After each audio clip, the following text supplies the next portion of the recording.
là cố chun ca bằng hai phơi mùi tiền ca bằng hai phơi nè phiệp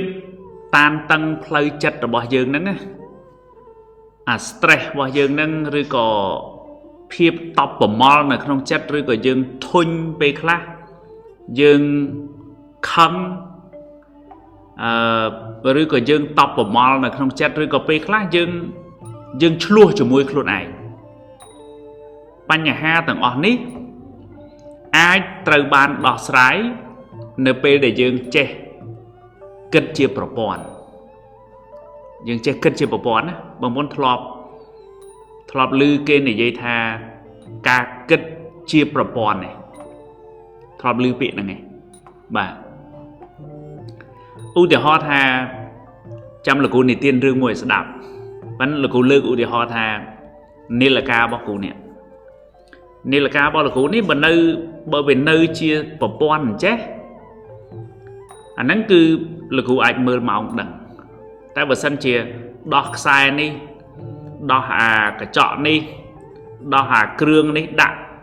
នៅលើតុជាបំណែកណាគ្រឿងនាឡិកាទាំងអស់ហ្នឹងគ្រប់ទាំងអស់គ្រាន់តែយើងដោះវាជាផ្នែកដាក់នៅលើតុណាហើយក្រាលដោយកម្រាលព្រំមាសក៏ដោយនៅពេលហ្នឹងនាឡិកានេះលែងប្រាប់ម៉ោងលោកគ្រូកើតដែរមែនទេបងប្អូនអានោះវានៅជាបំណែកប៉ុន្តែនៅពេលដែលបំណែកទាំងអស់ហ្នឹងត្រូវបានយកមកដាក់គុំបញ្ចូលគ្នាឲ្យទៅជា system មួយឲ្យទៅជាប្រព័ន្ធនាឡិកាមួយណាអាហ្នឹងនាឡិកាហ្នឹងអាចប្រាប់ម៉ោងលោកគ្រូបានអានេះជាឧទាហរណ៍មួយដែលយើងនិយាយពីការគិតជាប្រព័ន្ធអញ្ចឹងដល់កន្លែងហ្នឹងសួរបងប្អូនមួយសិនធ្លាប់កន្លងមកហ្នឹងមើលបញ្ហារបស់ខ្លួនឯងភាគច្រើនយើងឆ្លោះគ្នាក្តីយើងអត់សប្បាយចិត្តជាមួយគ្នាក្តីឬក៏យើងមាន stress យើងគិតថាគេមិនយល់ចិត្តយើងគេមិនស្របតាមយើងស្អីជាបំណែកអស់ហើយនៅលើកម្រាលព្រំមាសនឹងអស់ហើយក៏ប៉ុន្តែมันអាចប្រាប់ម៉ោងបានទេដោយសារអីបំណែកដ៏សំខាន់ទាំងអស់នោះវាអត់នៅជាមួយគ្នាជាប្រព័ន្ធកន្លែងហ្នឹងណាបងប្អូននាំមកនៅគ្រោះថ្នាក់ដល់បុគ្គលខ្លួនឯងនៅពេលដែលខ្លួនឯងហ្នឹងមានបំណែកសំខាន់ទាំងអស់នៅក្នុងខ្លួនយើងប៉ុន្តែអត់បានយកមកគុំជាប្រព័ន្ធអាហ្នឹងគ្រោះថ្នាក់មួយគ្រោះថ្នាក់ទី2នៅក្នុងគ្រួសារបំណែកសំខាន់ទាំងអស់មានទាំងអស់ប៉ុន្តែអត់ចេញជាលទ្ធផលអីទេព្រោះអត់បានគុំនៅក្នុងប្រព័ន្ធតែមួយនៅក្នុងឆ្នាំងតែមួយអាហ្នឹងបើយើងនិយាយពីចុងភៅណាគឺយើងអត់ដាក់គ្រឿងទាំងអស់ហ្នឹងនៅក្នុងឆ្នាំងតែមួយហើយដាក់ឲ្យត្រូវទៅតាមដំណើររបស់វាដូចថាយើងស្លអញ្ចឹងគ្រឿងណាត្រូវដាក់មុនអាណាត្រូវដាក់បន្ទាប់អាណាត្រូវដាក់ក្រោយអីចឹងទៅការយល់ដឹងកន្លែងហ្នឹងធ្វើឲ្យយើងចាប់ផ្ដើមឆ្លោះឃើញថាកំហុសដែលមិនចេញលទ្ធផលនៅក្នុងជីវិតឬក៏នៅក្នុងគ្រួសារឬក៏នៅក្នុងការងាររបស់យើងឬក៏នៅក្នុងការដឹកនាំណាដែលបង្កើតឲ្យយើងមានភាពតានតឹងផ្លូវចិត្តហ្នឹងណាដោយសារយើងខ្វះអាការយល់ដឹងជាប្រព័ន្ធហ្នឹងឯងការគិតជាប្រព័ន្ធហ្នឹងឯងហើយយើងអាចមានគ្រឿងផ្សំត្រូវហើយប៉ុន្តែយើងដាក់ខុសដាក់មុខក្រោយដូចយើងពិសោធន៍យើងស្ល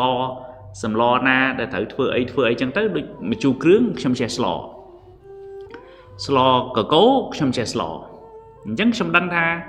គ្រឿងណាត្រូវដាក់មុនគ្រឿងណាដាក់ក្រោយខ្ញុំលើកឧទាហរណ៍មួយសាមញ្ញទូចទេកូនស្រីខ្ញុំគាត់ជៀនពងទាដំបងបាទគាត់ជៀនពងទាដំបងគាត់ដាក់ឆ្នាំងខ្ទះភឹបបាទពីលើចក្រានហ្នឹងមកហើយគាត់កាច់បើកហ្គាសទៅបាទហើយគាត់គោះពងមាន់ហ្នឹងគឺគាត់ចាក់ចូលទៅក្នុងឆ្នាំងខ្ទះហ្នឹងទី1ខ្ទះអត់តាន់ក្តៅបាទខ្ទះអត់តាន់ក្តៅគាត់គោះពងមាន់ដាក់ដល់ពេលដាក់ទៅវាមិនស្អិតវាមិនបែកអស់មែនទេបងប្អូនអញ្ចឹង បងប្អូនដែលធ្លាប់ជៀនពងមន់ជៀនពងទាដឹងហើយមែនទេអានេះឧទាហរណ៍សម័យស្រួលយល់អានេះគ្រាន់តែខ្ញុំនិយាយប៉ុណ្ណឹងបងប្អូនសម័យឃើញហ្មងដល់ពេលអញ្ចឹងជាប់ផ្ទះហ្នឹងទៅហើយបែកអស់បានគាត់នឹកឃើញដល់ពេលបែកហើយបានគាត់នឹកឃើញថាប៉ាភ្លេចដាក់ខ្លាញ់បងប្អូនឃើញអញ្ចឹងមានន័យថាយើងមានផ្នែកគ្រប់ប៉ុន្តែយើងធ្វើអត់ត្រូវទៅតាមprocess របស់វាអត់ធ្វើទៅតាមរបៀបរបស់វាអាណាមុនអាណាក្រោយអញ្ចឹងទៅអាហ្នឹងក៏ធ្វើឲ្យខូចលទ្ធផលដែរអាហ្នឹងនៅពេលដែលយើងខ្វះការយល់ដឹងអំពីការគិតជាប្រព័ន្ធហើយលោកគ្រូអាចទីមួយទៀតទៅប្រព័ន្ធ ecology អាហ្នឹងក៏ជាការគិតជាប្រព័ន្ធមួយដ៏សំខាន់ដែរហើយចំណេញណាស់បងប្អូននៅពេលដែលយល់អាហ្នឹងណាយើងអត់ងាយទៅខឹងខុសរបៀបបងប្អូនធ្លាប់ខឹងខុសរបៀបឯងបងប្អូនធ្លាប់សន្មត់គេខុសឯង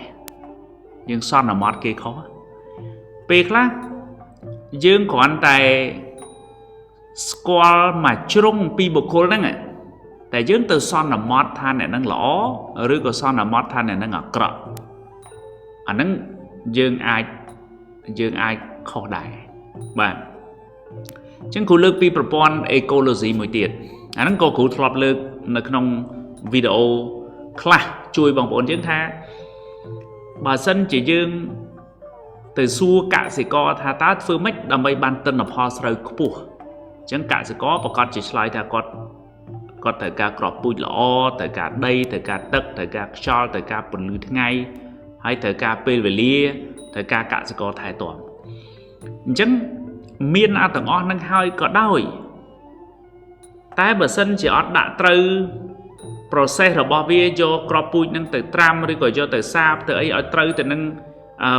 ប្រព័ន្ធត្រូវទៅនឹង process របស់វាទេក៏វាមិនចេញជាលទ្ធផលដែរហ្នឹងវាជាច្បាប់ធម្មជាតិលុយបងប្អូនឡើយហ្នឹងអញ្ចឹងកន្លែងនេះមនុស្សដែលមានការគិតជាបំណែកដាច់ដោយឡែកពីគ្នាជាទូទៅកើតទុកច្រើនជាទូទៅខកចិត្តច្រើនជាទូទៅមួម៉ៅច្រើន stress ច្រើនព្រោះផលវាអត់ចេញដោយការគិតដោយសេចក្តីប្រាថ្នាព្រោះវាបាត់អាការគិតជាប្រព័ន្ធបាទគូលើកឧទាហរណ៍មួយនិទានរឿងមួយស្ដាប់បងប្អូនខ្លះធ្លាប់រៀន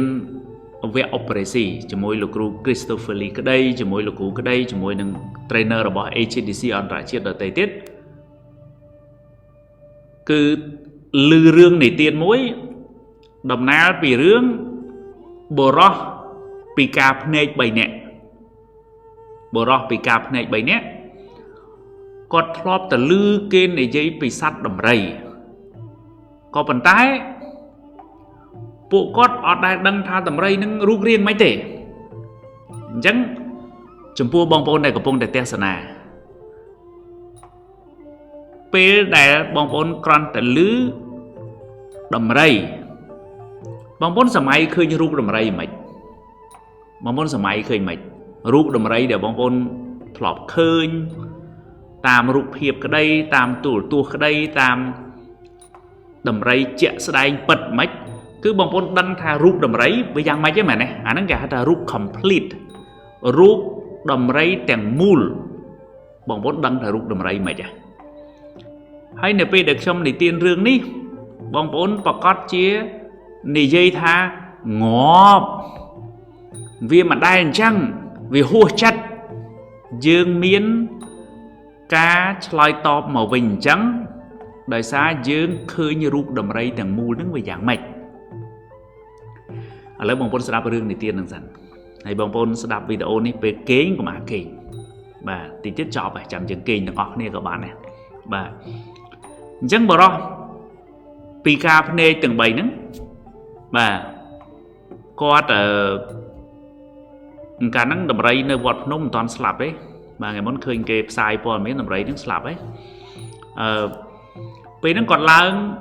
តាក់ស៊ីមកភ្នំពេញមកបាទការខ្ញុំឡើងមកភ្នំពេញកាលពីឆ្នាំ2000ដំបូងក៏ឃើញដំរីហ្នឹងដែរបាទ nơiពេលđể conឡើងតាក់ស៊ីមកដល់ភ្នំពេញគាត់តម្រង់ទៅវត្តភ្នំហ្មងព្រោះគាត់ដឹងថានៅវត្តភ្នំមានដំរីបាទនៅពេលដែលទៅដល់វត្តភ្នំបរោះពីការភ្នែកទាំង3នាក់ហ្នឹងដោយមានការអនុញ្ញាតពីម្ចាស់ដំរីអញ្ចឹងគាត់ក៏ទៅស្ទាបសត្វដំរីហ្នឹងបាទបរោះពីការទី1គាត់ទៅស្ទាបចំជើងដំរីបាទគាត់ទៅស្ទាបចំជើងដំរីហ្នឹងគាត់អែលគាត់អោបផងអីផងគាត់ feel គាត់ទទួលអារម្មណ៍ថាដំរីហ្នឹងរូបរាងយ៉ាងម៉េចចឹងទៅបាទរីឯបរោះពីការភ្នែកទី2គាត់ទៅស្ទាបចំប្រម៉ោយដំរីបាទប្រម៉ោយដំរីអញ្ចឹងគាត់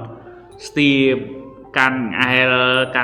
អញ្ចឹងទៅគាត់ក៏ទទួលអារម្មណ៍ទៀតថាដំរីវាមានរូបរាងយ៉ាងម៉េចម្នាក់ទៀតគាត់ទៅស្ទាបចំកន្ទុយដំរីបាទដូចគ្នាស្ទាបច្បូតនឹងអែលអញ្ចឹងទៅគាត់ទទួលអារម្មណ៍ថាដំរីនឹងមានរូបរាងយ៉ាងម៉េចបាទហើយគាត់ក៏ធ្វើដំណើរត្រឡប់ទៅខេត្តគាត់វិញនៅពេលដែលគាត់ធ្វើដំណើរនៅលើឡានតាក់ស៊ីត្រឡប់ទៅខេត្តវិញហ្នឹងគឺបរោះពីការភ្នែកទាំង3ហ្នឹងគឺมันអាចឈប់ពីការនិយាយរឿងដំរីហ្នឹងព្រោះពេលហ្នឹងគឺរំភើបគេរីករាយគេសប្បាយគេថាអាពួកម៉ាអញប៉ុណ្ណេះអញស្គាល់ហើយសត្វដំរីអញ្ចឹងអ្នកទី1គាត់រំភើបគាត់អីចឹងទៅគាត់និយាយថាអាពួកម៉ាអញមិននឹកស្មានថាសត្វដំរីរៀងវាអស្ចារ្យចឹងសោះតលតែបានស្ទាបវាម៉ែអើយដំរីរៀងវាដូចដើមដូងចឹងបាទហ្នឹងបរោះពីការភ្នែកទី1គាត់និយាយដោយភាពជឿជាក់មកថាដំរីរៀងវាដូចដើមដូងពេលដែលបរោះពីការភ្នែក2នាក់ទៀតឮចឹងបរោះទី2គាត់និយាយថាឯងនេះមិនត្រឹមតែខ្វាក់ទេហើយដូចឈួតអញ្ចឹងអ្នកណាក៏គេដឹងដែរថាដំរីរៀងវាដោយសត្វពស់អញ្ចឹងហើយវាមានប្រហោងនៅខាងក្រោមទៀតមិនបានឯងនិយាយថាដំរីដោយដើមដូងអាហ្នឹងគឺបរោះពីការភ្នែកទី2អញ្ចឹងគាត់និយាយចេញពីជ្រុងរបស់គាត់ពីបទពិសោធន៍របស់គាត់ដែលគាត់ទៅស្ទាបទៅអែលហើយគាត់ទទួលអារម្មណ៍ថាអូសត្វដំរីរៀងវាអញ្ចឹងបាទម្នាក់ទៀតគាត់និយាយពីបទពិសោធន៍របស់គាត់ទៅតាមអារម្មណ៍ដែលគាត់ទទួលបានគាត់ feel ថាដំរីហ្នឹងដូចដើមដូងអញ្ចឹងពេលហ្នឹងបរោះពីការភ្នែកទី3ស្ដាប់ហើយក៏គាត់យកអាឈើតពុកអាដែលឈើគាត់កាន់ឈើច្រត់គាត់ហ្នឹងគាត់យកមករកគៀសរកវាយបរោះពីការភ្នែកទាំង2នាក់ហ្នឹងបាទគាត់ថាអ្នកឯងទាំង2នាក់ហ្នឹងមកបំពេញខាតលុយអត់ប្រយោជន៍បាទអាមួយនិយាយថាដំរីដូចដើមដូងអាមួយទៀតនិយាយថាដំរីដូចជាសត្វពស់ពីណាក៏គេដឹងដែរមកវត្តភ្នំដំរីតាមពិតរៀងរបស់វាណាដូចខ្សែពួរអញ្ចឹងហើយវាមានសក់នៅខាងក្រោមទៀតពេលដែលឮអញ្ចឹងបរោះពីការភ្នែកទាំង2នាក់ហ្នឹងគាត់សោចមកបាទអញ្ចឹងគាត់និយាយពីជ្រុងរបស់គាត់ដែលគាត់ទៅស្ដាប់ទៅស្ទាបចំកន្ទុយដំរីហ្នឹងគាត់ feel គាត់ទទួលអារម្មណ៍តាមកាយវិញ្ញាណរបស់គាត់ហ្នឹងតាមដៃតាមស្បែករបស់គាត់ហ្នឹងគាត់ទទួលអារម្មណ៍ថាអូដំរីវារៀងដូចខ្សែពួរអញ្ចឹងហើយមានកន្ទុយនៅខាងក្រោមបាទហើយបើមានបរោះពីការភ្នែកម្នាក់ទៀតទី4ប្រហែលជាទៅស្ទាបចំពោះដំរីមិនសូវគាត់មានអារម្មណ៍ថាអូដំរីដូចឡានដឹកសាំងអញ្ចឹងបាទឬក៏ដូចស្តែនអញ្ចឹងកន្លងឡានដឹកសាំងដូចស្តែនទឹកអញ្ចឹងឬក៏ដូចពីងគាត់ដឹងពីងគាត់នៅផ្ទះនោះបាទពេលហ្នឹងបរោះពីការភ្នែកទាំង3នាក់ហ្នឹងក៏ឆ្លោះគ្នាបាទប្រកែកគ្នាអញត្រូវហែងខុសអញត្រូវហែងខុសយកពីឆ្លោះគ្នាពេញឡានតាក់ស៊ីហ្នឹងទៅអញ្ចឹងធ្វើឲ្យមិត្តសម្លាញ់ទាំង3នាក់របស់គេហ្នឹងคล้ายទៅជាសត្រូវនឹងគ្នាឥឡូវខ្ញុំសួរបងប្អូនវិញអ្នកដែលកំពុងតែទស្សនាវីដេអូនេះជាមួយខ្ញុំបងប្អូនយល់ថាសត្វដំរីរូបរាងវាយ៉ាងម៉េចហើយបងប្អូនយល់ថាបរោះពីការភ្នែកនីមួយហ្នឹងដែលគាត់ពិពណ៌នាថាសត្វដំរីវាអញ្ចឹងបងប្អូនយល់ថាម៉េចបងប្អូនយល់ថា អ្វីដែលគាត់ឆ្លើយចេញមកវាជា part វាជាផ្នែកមួយប៉ុន្តែវាអត់ complete វាអត់ពេញទេមែនទេបងប្អូនហើយបងប្អូនស្ដាប់រឿងនិទាននឹងហើយពេលខ្លះបងប្អូនសាកយកមកឆ្លោះរឿងឬក៏ព័ត៌មានខ្លះដែលយើងស្ដាប់យើងឃើញយើងឮអីនៅតាម social media នេះបងប្អូនសាកយកមកសម័យមើលហើយបើយើងទៅសន្មតហើយយើងប្រតិកម្មដូចបរោះពីការភ្នែក3នាក់ហ្នឹងតើយើងខាតពេលខាតធម៌ពលខាតជីវិតយើងប៉ុណ្ណាហើយពេលខ្លះយើងទៅ stress ដោយសារអាផ្នែកដែលយើងទទួលបានហើយយើងសន្មតថាតម្រៃហ្នឹងវាដូចសត្វពស់តម្រៃហ្នឹងដូចជាដើមដូងឬក៏តម្រៃហ្នឹងដូចជាខ្សែពួរហើយយើងប្រកែកគ្នាអញ្ចឹងវាខ្ជះខ្ជាយពេលវេលានឹងធម៌ពលរបស់យើងយ៉ាងម៉េចពេលខ្លះផ្នត់គំនិតបែបហ្នឹងត្រូវបានប្តីប្រពន្ធយកមកឆ្លោះគ្នានៅក្នុងគ្រួសារដែរពេលខ្លះផ្នត់គំនិតដូចបរោះពីការភ្នែក3នាក់ស្ទាបសัตว์តម្រៃហ្នឹងហើយយល់រៀងខ្លួនហ្នឹងត្រូវបានគេយកទៅប្រើនៅក្នុងអង្គភាពហ្នឹងវាមានផ្នែកគណនេយ្យផ្នែករដ្ឋបាលផ្នែកទីផ្សារផ្នែកនេះផ្នែកនោះច្រើនប៉ុន្តែជ្រុងម្នាក់មានផ្នត់គំនិតបែបហ្នឹងយកមកអនុវត្តនៅក្នុងស្ថាប័នឆ្លោះគ្នាហើយជំរាបបងប្អូនថាស្ថាប័នខ្លះណាចំណាយពេលវេលាធនធាននិងធម៌ពលជាច្រើនដើម្បីតែយកទៅដោះស្រាយវិបត្តិចំនួនផ្ទៃក្នុងទេអញ្ចឹងមានពេលវេលាតិចណាស់មានធនធានតិចណាស់ដែលចាយទៅលើការអភិវឌ្ឍស្ថាប័នហ្នឹងហើយបងប្អូនសាកគិតដល់ពេលឮគ្រូនិយាយគ្រូនិយាយកន្លែងហ្នឹងត្រូវខ្ញុំឃើញនៅក្នុងស្ថាប័ននេះស្ថាប័ននោះអញ្ចឹងមែនប៉ុន្តែបងប្អូនកុំភ្លេចណាក្នុងផ្ទះយើងក៏ជាស្ថាប័នមួយដែរហើយបើយើងហ៊ានតែយកផ្នត់គំនិតជាបំណែកបែបដូចបរោះពីការភ្នែក3នាក់មកស្ទាបសัตว์តម្រៃហ្នឹងហើយសន្មតអញ្ចឹងប្រតិកម្មអញ្ចឹងគឺភាពតានតឹងផ្លូវចិត្តហ្នឹងគឺចេញពីអាហ្នឹងឯងអាយល់មកជ្រុងឲ្យសន្មតថាទាំងមូលអាហ្នឹងគ្រោះថ្នាក់ច្រើនណាស់បងប្អូនហើយខ្ញុំពេលខ្លះខ្ញុំឃើញនៅក្នុងស្ថាប័នខ្លះឬក៏ខ្ញុំឃើញនៅខាងក្រៅខ្លះទស្សនវិជ្ជាអញ្ចឹងខ្ញុំឆ្លោះទៅខ្ញុំថាបរោះពីការភ្នែក3នាក់ស្ទាបសัตว์តម្រៃហ្នឹង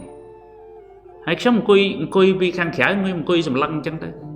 ហើយយើងទៅលូកដៃមិនព្រោះរឿងស្ថាប័នរបស់គេពេលខ្លះរឿងគ្រួសាររបស់គេហើយគេមានមកសួរខ្ញុំណាឃើញទេបងប្អូនអញ្ចឹងបាននៅលើ social media បងប្អូនឃើញនៅក្នុងសង្គមខ្មែរយើងឬក៏នៅលើ social media បងប្អូនអត់ដែរឃើញខ្ញុំទៅឆ្លោះជាមួយពីណាទេមែនទេបងប្អូនមែនអត់ពីដើមរហូតមកដល់ឥឡូវហ្នឹងអត់ដែរឃើញខ្ញុំឆ្លោះមួយពីណាទេមិនចឹងប៉ុន្តែមុខទៀតមិនតាន់ឃើញទេណាព្រោះអាហ្នឹងវាមិនតាន់កើតឡើងកន្លែងហ្នឹងដោយសាររឿងមួយចំនួនខ្ញុំអត់ទៅឆ្លោះរឿងដែលអត់ចាំបាច់ដូចបរោះពីការភ្នែកទី1គាត់ថាតម្រៃដូចដើមដូងមួយទៀតថាតម្រៃដូចជាខ្សែពួរមួយទៀតថាតម្រៃដូចជាសត្វពស់ហើយសួរថាយើងជាចំណែកនៅក្នុងឆ្លោះហ្នឹងទៅអីបើយើងដឹងថាអាហ្នឹងវាមិនមែនអញ្ចឹងប៉ុណ្ណឹងយើងដឹងអាហ្នឹងបានណាបងប្អូនតលតែយើងមានការគិតជាប្រព័ន្ធអានេះខ្ញុំគ្រាន់តែប្រហើបពាក្យណាបងប្អូនប៉ុន្តែខ្ញុំអត់តន់និយាយអត់តន់បង្ហាញថាការគិតជាប្រព័ន្ធហ្នឹងវាមានតួសេចក្តីវាមានសេចក្តីផ្ដើមរបស់វាយ៉ាងម៉េចទៀតណាអាហ្នឹងគឺបងប្អូនបើអាចរៀនពង្រីកការយល់ដឹងនឹងថែមប៉ុន្តែគោលបំណងនៃវីដេអូនេះគឺចង់បង្ហាញផ្លូវទៅដល់បងប្អូនយើងថាយើងអាចកាត់បន្ថយភាពតានតឹងផ្លូវចិត្តរបស់យើងហ្នឹងកុំឲ្យយើងសន្មតថាតម្រៃដូចដើមដូងដោយបរោះពីការភ្នែកទី1កន្លែងនេះគឺចង់ឲ្យបងប្អូនយកសាច់រឿងហ្នឹងទៅឆ្លោះប្រចាំងរបៀបគិតរបស់បងប្អូនរាល់ថ្ងៃរបៀបដែលបងប្អូនធ្វើការងាររាល់ថ្ងៃរបៀបដែលបងប្អូននិយាយចេញរាល់ថ្ងៃតើវាជាបំណែកដូចបរោះពីការភ្នែក3នាក់ទៅស្ទាបសัตว์តម្រៃហើយសន្មតហើយក៏ប្រតិកម្មទៅតាមការដែលខ្លួនឯងទទួលអារម្មណ៍ប៉ុណ្ណឹងទៅទទួលបទពិសោធន៍ប៉ុណ្ណឹងទៅហើយយកចំណុចកន្លែងហ្នឹងបងប្អូនទៅឆ្លោះមើលនៅលើ social media រាល់ថ្ងៃព័ត៌មាន social media វាជាឧបករណ៍ផ្ដល់ព័ត៌មានលឿនឲ្យយើងប៉ុន្តែព័ត៌មានខ្លះជាព័ត៌មានពិតហើយព័ត៌មានខ្លះជាព័ត៌មានពុល nơiពេលដែលយើងសមត្ថភាពក្នុងការ scan ក្នុងការច្រោះយើងអនុញ្ញាតឲ្យតែព័ត៌មានពុលចូលមកក្នុងខួរក្បាលយើងទេហើយអញ្ចឹងចង់ផ្ទុះហើយពេលខ្លះយើងទៅខឹងរឿងដែលមិនគួរខឹងទៅប្រតិកម្មរឿងដែលមិនគួរប្រតិកម្មទៅរវល់រឿងដែលមិនគួររវល់ដោយសារអីយើងវាអត់មានអីច្រោះអញ្ចឹងឲ្យតែស្អីចូលមកយើងប្រតិកម្មស្អីចូលមកយើងប្រតិកម្មអាហ្នឹងมันធ្វើឲ្យយើងខ្ជះខ្ជាយពេលវេលាខ្ជះខ្ជាយធម៌ពលខ្ជះខ្ជាយធនធានហើយពេលខ្លះ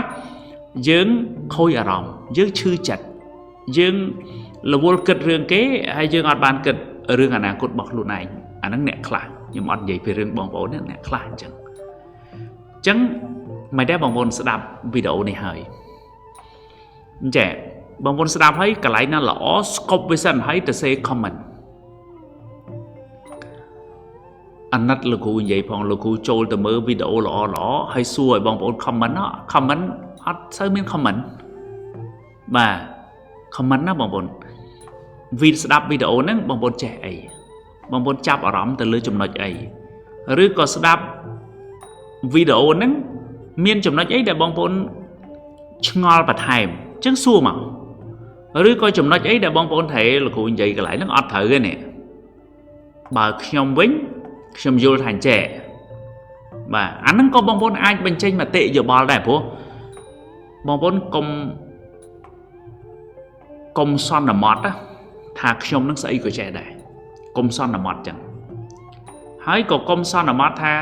ស្អីដែលខ្ញុំនិយាយទៅសុទ្ធតែត្រូវទាំងអស់ដោយបងប្អូនអត់បានឆ្លងកាត់អាប្រព័ន្ធពិចារណា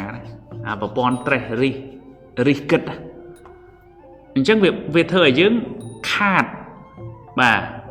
ខាតដែរដូចបងប្អូនអង្គុយមើលគេហាត់ក្បាច់គុណណាអង្គុយមើលគេហាត់ប្រាណណាมันបានធ្វើឲ្យរាងកាយសាច់ដុំប្រព័ន្ធឆ្អឹងរបស់យើងសរសៃរបស់យើងប្រព័ន្ធឈាមរបស់យើងប្រព័ន្ធដង្ហើមរបស់យើងអីល្អទេមែនទេអញ្ចឹងបងប្អូនអាចស្កប់វីដេអូហ្នឹងហើយ comment ក្នុងវីដេអូហ្នឹងបងប្អូនចេះអីហើយ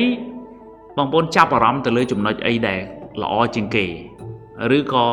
បងប្អូនចាប់អារម្មណ៍ថាកន្លែងនេះលោកគ្រូនិយាយមកជួយខ្ញុំបានកន្លែងនេះអញ្ចឹងបងប្អូនទៅសេ comment ហ្នឹងដែរឬក៏កន្លែងនេះលោកគ្រូនិយាយទៅខ្ញុំអត់យល់ស្របទេសម្រាប់ខ្ញុំយល់ចេះវិញអញ្ចឹង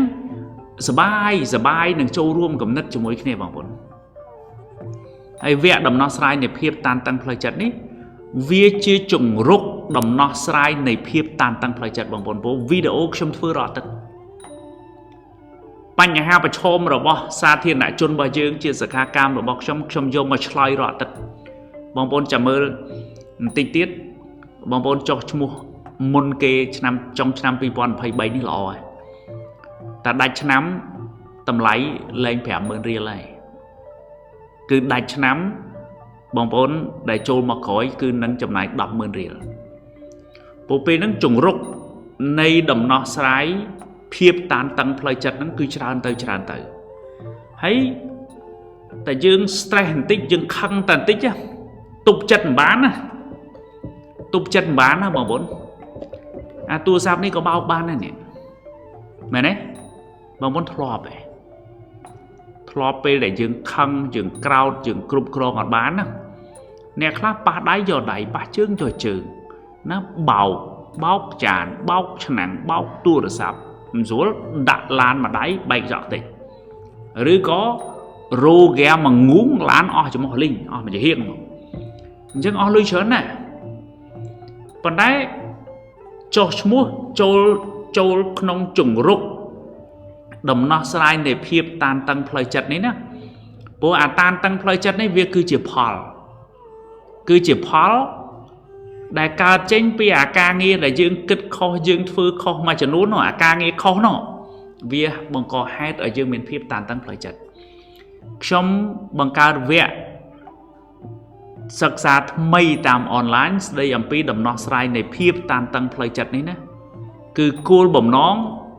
ដើម្បីជួយពង្រឹងស្មារតីបងប្អូនយើងទាំងអស់គ្នាអញ្ចឹងយើងទទួលជ្រាបនៅក្នុងវីដេអូរបស់យើងនៅក្នុងវគ្គហ្នឹងហើយគឺលើកទឹកចិត្តកត្តាដែលនាំឲ្យយើងបាក់ទឹកចិត្តកត្តាដែលនាំឲ្យយើងមានកម្លាំងចិត្តហ្នឹងគឺបងប្អូនបានរៀនសូត្រទាំងអស់គ្នា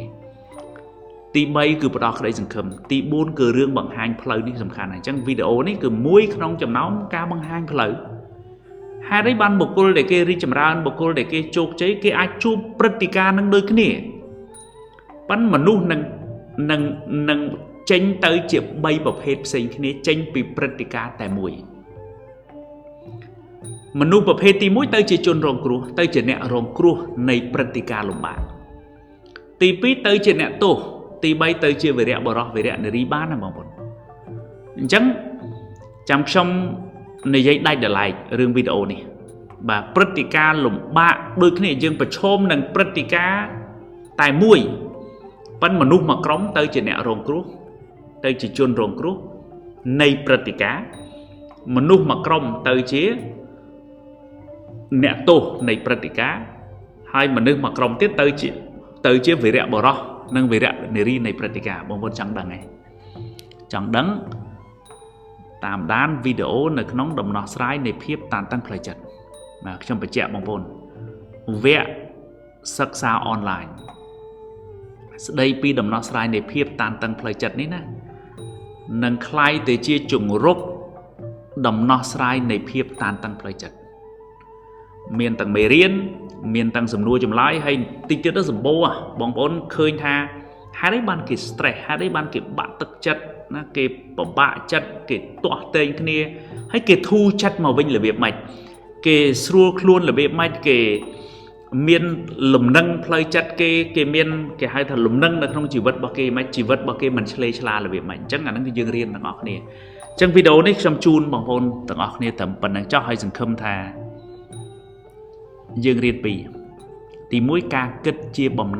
này đách đời lại bị khné hãy vì oi phà lại rầm lực làng vĩnh này là cá đỏ về chia bầm này hay đã lừa tọc từ mũi tới kêu thằng ó này lừa nắng phần đáy bầm bồn mưa mỏng lên cả đây kêu xăm mà hộp do mà beri lừa tọc thằng ó và đặt nơi chia bầm này nó ọt trên sầm lò thì bà chẳng to là về tới chia propon là không năng mỗi hay đã trơi à nam muốn là na cào tiền và nó sấy từ lứa dưỡng che slot tiền ri ca kết chia propon và ca kết chia propon vì nó mà dưỡng đăng thá xây cua xây mình cua hay vừa ở dưỡng che vậy tới nè để che kết chia propon cứ miên smart ở đây rừng mỏm miên cái hai tha mua là than cư nay chấm nè đang nâng bành nhà được không luôn nâng thôm à chẳng mà nu nâng trừ tu tới mình nghĩ từ son là mót hay đừng praticam chủng bu pratica đây vì pro cái miên mua là than này cả trai ri picharana chẳng trong sởสังเกตใครจูนบางคนต่างออกเนี่ยปนนั้นให้ชมจำมือคอมเมนต์บางคนต่างออกนี้ในក្នុងវីដេអូនេះបាទចឹងសូមអរគុណចំពោះការចូលរួមតាមដានទស្សនារបស់បងប្អូនទាំងអស់គ្នាហើយខ្ញុំក៏អរគុណបងប្អូនយើងជាច្រើនដែលបានចុះឈ្មោះចូលសិក្សាវគ្គនេះខ្លួនឯងហើយបានណែនាំមិត្តភ័ក្តិបងប្អូនជាច្រើនទៀតឥឡូវនេះទទួលការចុះឈ្មោះណាគឺច្រើនតាពីមិត្តភ័ក្តិបងប្អូនណែនាំតគ្នាហើយអ្នកខ្លះចុះឈ្មោះឲ្យទៀតបាទនេះគឺជាតម្លៃដែលបងប្អូនទទួលបានពីវគ្គនេះបាទហើយអ្នកខ្លះពិបាក10ឆ្នាំជាងហើយតែរៀនបានមិនតាន់បាន10ថ្ងៃទេហើយគាត់មានអារម្មណ៍ថាឥឡូវហ្នឹងគាត់ធូរគាត់ស្រាលខ្លួនគាត់គាត់ថាអារម្មណ៍ពេលហ្នឹងយកលុយមកទិញអត់បានទេហើយគឺក្រុមការងារខ្ញុំសួរថាបងតម្លៃវាលើស 50000 អត់គាត់ថា5លានគាត់តិចជាងដែរបាទនេះគឺជា feedback ជាព័ត៌មានត្រឡប់ដែលធ្វើឲ្យក្រុមការងាររបស់ខ្ញុំអ្នកផលិតហ្នឹងក៏គាត់សប្បាយចិត្តដែរព្រោះដំណោះស្រាយនៃភាពតានតឹងផ្លូវចិត្តនេះមេរៀននេះជាជំរុកនៃដំណោះស្រាយនៃភាពតានតឹងផ្លូវចិត្តហើយផ្ដល់ជាប្រយោជន៍ទៅដល់បងប្អូនសាធារណជនរបស់យើងអរគុណបងប្អូនសូមជម្រាបលាបងប្អូនតែប៉ុណ្្នឹងជួបគ្នានៅវីដេអូក្រោយ